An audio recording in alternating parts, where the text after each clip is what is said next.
how to reverse park in the last bay. If you're parking next to the curb, observe your side mirrors align correctly. Don't get too close to the left-hand side. If you're reverse parking into the last bay on the left-hand side, switch your viewing angle every couple of seconds. Often people ask me, are you allowed to correct if necessary? So if you've got to go forward and correct, absolutely, 100%. So what you would do, still pay attention to the side mirrors, okay? So we go slightly out, checking the side mirrors, because you can see the distance from the curb on that side and the line on that side. Correct it. You can go by about a length and a half of your vehicle. So now, just ensuring that I don't get too close, and that's pretty much it.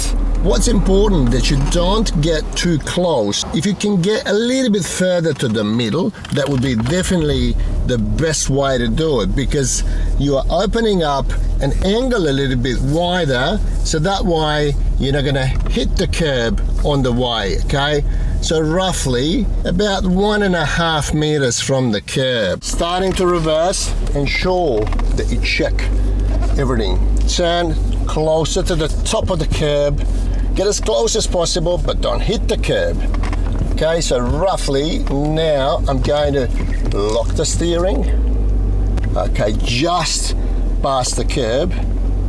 Okay, getting in nicely, keeping the wheels locked and straightening out. Now, checking my rear as well as my reverse camera. Even if you use your reverse camera, make sure you check your surroundings. If you require a little bit of a correction, what you can do, you can leave your front wheels facing left, bringing it slightly closer to the left side. So now I can clearly see in my right side mirror that I've gone far enough. Now I'm locking the steering to the right until my vehicle becomes parallel, and then I simply straighten up. So there you go. So if you have to make corrections, you will not fail your driving test. As long as you give way properly, as long as your observation skills are up to scratch, you will pass this section. As always, feel free to ask any questions in the comment section below. Thank you for watching, and I'll catch you next time.